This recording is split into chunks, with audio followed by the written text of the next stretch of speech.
Hello and welcome to another Vinny Talks Yanks. I'm your host, Vincent LaRose, and the Yankees are able to sweep the St. Louis Cardinals and win their second consecutive series for the first time since the end of May. The last time they won a series was my birthday, or won two series in a row, I should say. It was my birthday at the end of May. And, take that with a grain of salt. They played two not good teams, the Twins and the Cardinals. Both teams who were struggling going into the trade deadline and traded most of their players, and their other good players are hurt. So, not the best teams in the world, obviously, but all that matters at the end of the day is you get that win. And wins like this, series like this, can build confidence and help the Yankees just get their groove back, maybe get back into things with some guys coming back. You know, Judge seems to be back in the sense of his timing. He seems to be timing the ball much better. He's starting to hit the ball better. He's expected to start playing right field next series. So Stanton can DH every day, and we can just have an even better lineup. Caballero is really proving why he was worth Everson Pereira. I almost said Estevan. Everson Pereira in the trade, and he's just running the bases. He's playing good defense. He's hitting the ball too. Productive outs, whole nine, man. He's fun to watch. Paul Goldschmidt, there was an injury scare. He plays today. He gets 3 hits, I believe. 2 or 3 hits, maybe. Against his former team. He got a nice standing ovation today, so that was really cool. Ben Rice has been playing out of his mind, man. 7 RBIs in the second game of this series, and that man cannot be stopped right now. I don't really like his defense, but as of right now, at least for the time being, he needs to be our starting catcher, as Austin Wells continues to just be atrocious at the plate. But all good news. Ryan McMahon hits his first home run as a New York Yankee. That was cool to watch. And David Bednar, man. David Bednar is able to really cement himself as our closer, a closer we've needed all season long as we continue to deal with Devin Williams' struggles.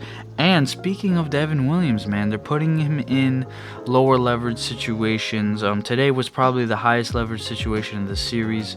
I think we were down. Were we down at all? No, we were tied at 3. He went in. Wasn't phenomenal. He walked a guy, but, he did his job, didn't give up a run, and that's all that matters at the end of the day. And it's fun to watch Yankees baseball again. It's really fun to watch. Guys, I know it's 2 series, and, this, being a Yankees fan, as most of us know, most of us are like this, where it's, we go through a bad stretch and we're the worst team in the league, and then we get in a good stretch and we think we're the best team in the league. I feel like I would expect that with every single fan base for every sport. There is there's realism there where we're definitely not the best team in baseball by a lot. But before we get into the good, let's talk about the negatives, of course. Max Fried is still struggling on the mound. He hasn't really had a good start since the whole blister scenario, but right before the All-Star break. His last 7 starts, I believe he has over an 8 ERA now. Is it 8 ERA? Let me check to make 100% sure. I don't want to make this man sound way worse than he actually is. But, of course, Fried has just... He's not been good. He does get the win yesterday because of the Yankees' offense just explodes. But in his last, I'm sorry, it's a little messed up. His last 7 games, he's a 7 ERA, just under 7 ERA. In his last 15 games, he has a 4.7 ERA, which last 15 is really what you worry about because his first 20 were phenomenal. They were great. Those and 5, they were really good. He had the 1 Dodgers one in there. I think that's like the first time to see that in this season he really got beat up. But as of late, man, he's just been struggling. He seems to kind of be aiming the ball instead of just throwing it. And if you're not a pitcher in that sense, he's trying to guide it in there, and it's just not working. his strikes are getting hit, and his balls are balls by a lot. They're off the plate, so he's just struggling all around, which happens. Even the best pitchers struggle. He's not going to be perfect. Just really got to get him right before the postseason. But other good news, like Luis Hill, he seems to be just getting stronger and stronger as every start goes. Will Warren, I know he struggled today, but he's shown us improvements. Obviously, Carlos Rodon's last start was amazing in Yankee Stadium against the Twins. And, you know, we have guys coming back. Yarborough's coming back soon. Cruz is coming back soon. Loizaca's coming back soon. And we have weapons like Jake Bird in AAA. So I don't think bullpen, at least, is going to be a problem. Our starting pitching depth, I think, will hurt us, and if we do get to the ALCS or the World Series in a 7-game series, because you can't run with 3 guys in a 7-game series. It's just not going to work. I mean, not saying that I don't trust Will Warren, but that's going to be a really tough spot to put him in the playoffs, especially against the team, whatever team we go against. That's any team with a good offense is going to catch up to Will Warren. But, you know, sorry. But, you know, Yankees are playing good right now. They're playing good baseball. They're gaining space against the Guardians in that 3rd wild spot. They're only half a game back out of the 2nd wild card spot now from Boston. 5.5 games back out of Toronto. Last video I said it's probably unlikely.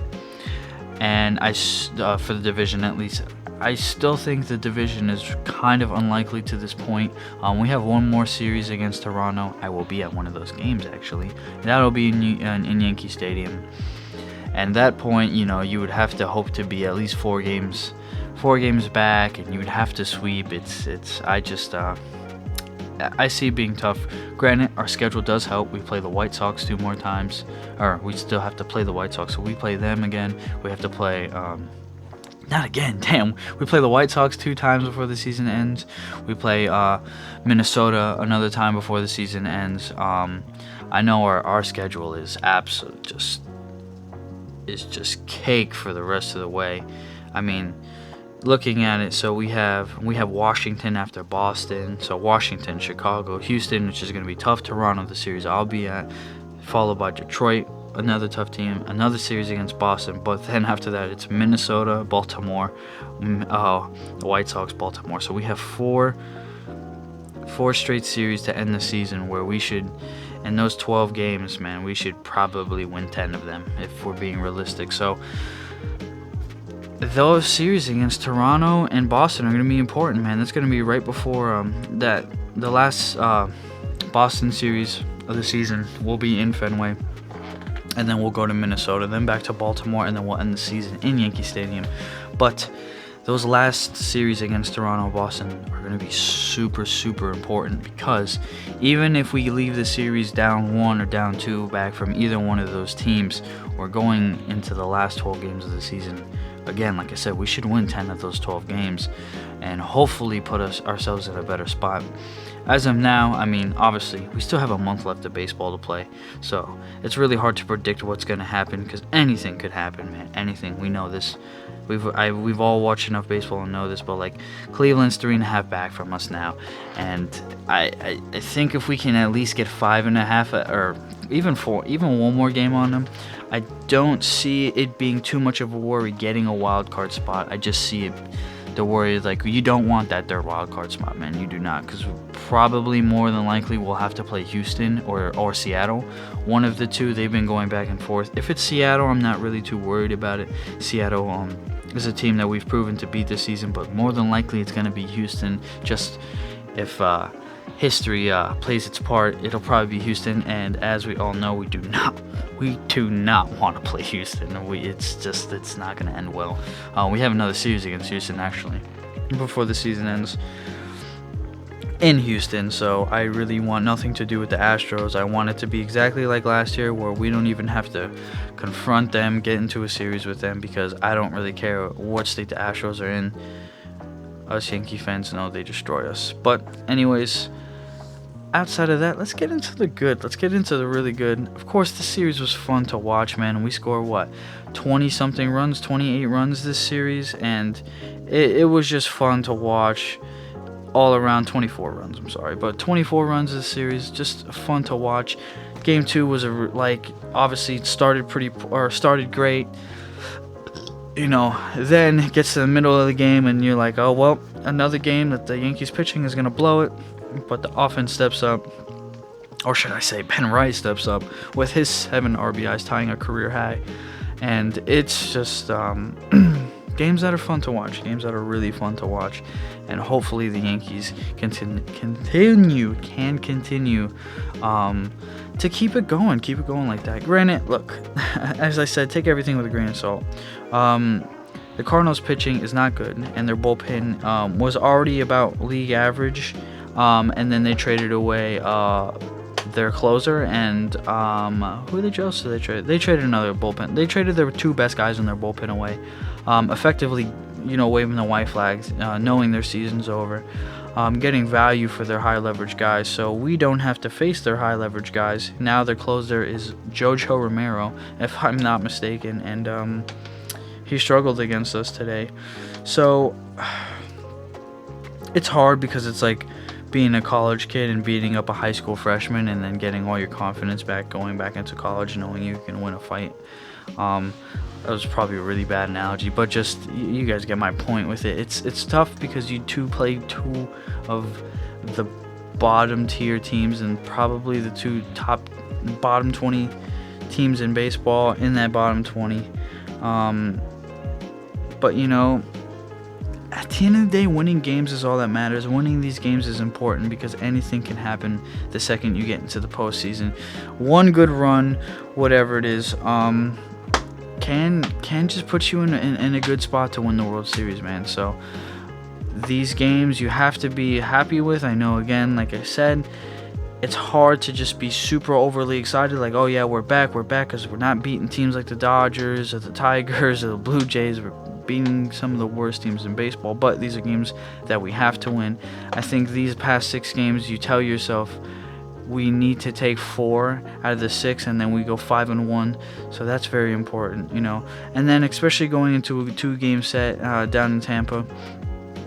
Just a shortened series, obviously, or not obviously, some of you guys may not know, they really tried to shorten the Rays home games during the summer season because I used to live in Florida, it gets stupid hot, especially in Tampa too, and it's really, even at 7 o'clock at night with these games are scheduled to play, it's not fun to play. And granted, they were in St. Louis today, and I think they said the real feel on the field was 109 at one point, which is absolutely ridiculous. It reminds me of playing turf in Florida when I was a kid, where it was like 110 on the field. But, just overall, just good play.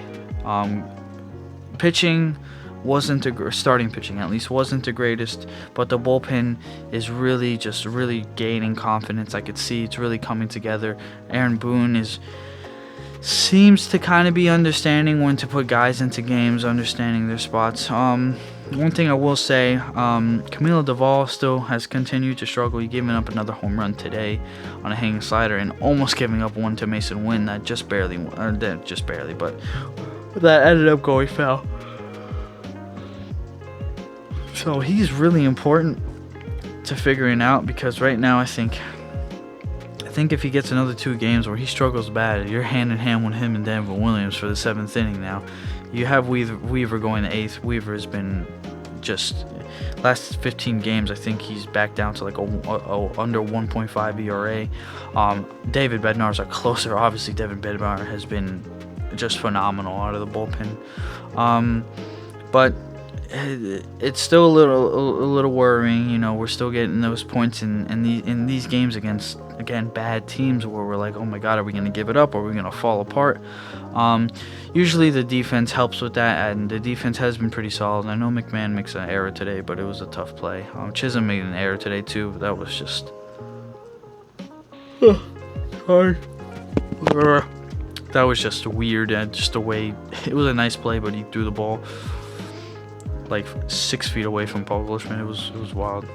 But really, there's not much else to get into. I will say this: Jason Dominguez,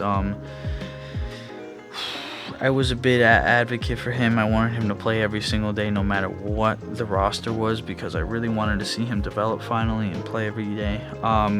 His bat is still there. It's not elite. It's a little bit above league average.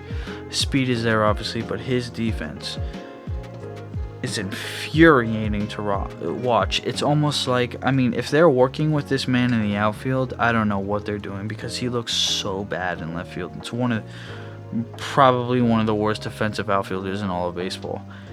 I'm watching the game. I watch him make that running to that ball and then kind of slowing up and then going whatever he did. The ball gets past him.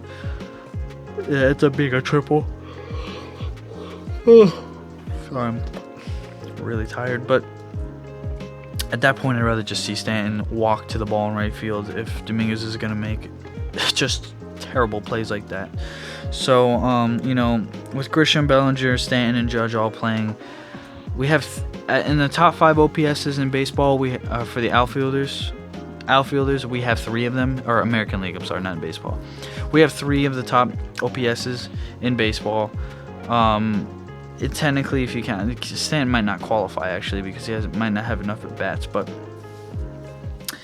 it's really going to be tough to see. I think the playoffs are going to be kind of just like they were last year with Dominguez, where you're going to give Grisham everyday starts even against lefties, because Dominguez can't hit lefties, and Bellinger has proved Bellinger's actually better against lefties. He had a nice 2-out or 1-out single, 2-run single today. Or I don't think they call it a single. I think they call it an error. But he put the bat on the ball against Jojo Romero, which is a lefty. So I don't see Dominguez getting a lot of playing time. At least for now, because like I said, every day they go out there, it's a must-win game. So it's gonna be tough. But that's Jason Dominguez, man. Hopefully he improves. And we have Spencer Jones coming up soon, so we'll see what happens. But we see Caballero get his first start at shortstop today. He looks solid. The goal was to give Volpe an off day. He ends up coming in and pinch running for Stanton after he pinch hits and he gets a walk. So that's really all there is, man. There's not a lot of roster moves going on right now, other than like Yarborough, Cruz, and Loizaga starting their rehab stints. Or Yarborough didn't start his rehab stint, but he's ramping up. Cruz has 2, Loizaga has 1 now, so those guys getting ready to come back. And that's pretty much where it's at, Slater and Rosario. Rosario's still expected to come off the 10-day the second it comes, and that's where we'll get into a little roster pinch. Obviously, the first guy to come off the IL, they'll just send Escara back down to AAA. But after that, I'm curious when Slater comes off the IL. I'm curious to see what they do. So, who knows at this point though. But I'm not going to make it long. I'm not going to make it, I'm not going to drag this out. So that is where I'm going to end it today. Hopefully the Yankees can go. This week is very, very important. Obviously, I won't necessarily have a recap of the Tampa Bay series unless there's something that's really important to be talked about. I'm going to have a short video, but nothing crazy. And then obviously Boston's the big one, so I'll make sure I cover that every day. Also, if you want like daily videos or like short videos of me just talking about the game or what's going on, TikTok, Instagram, I do them on YouTube too. So if you guys want, I have short videos talking about Yankees news every single day if you're interested. And that's where I'm going to end it today though. So hopefully the Yankees can continue on this hot streak and continue to play well against good teams too, which is what we really need right now. But that is all for today. So everybody, thank you for watching or listening. If you're on the podcast side, I appreciate it very much, and have a wonderful night, morning, day, whatever it is for you. And of course, go Yankees.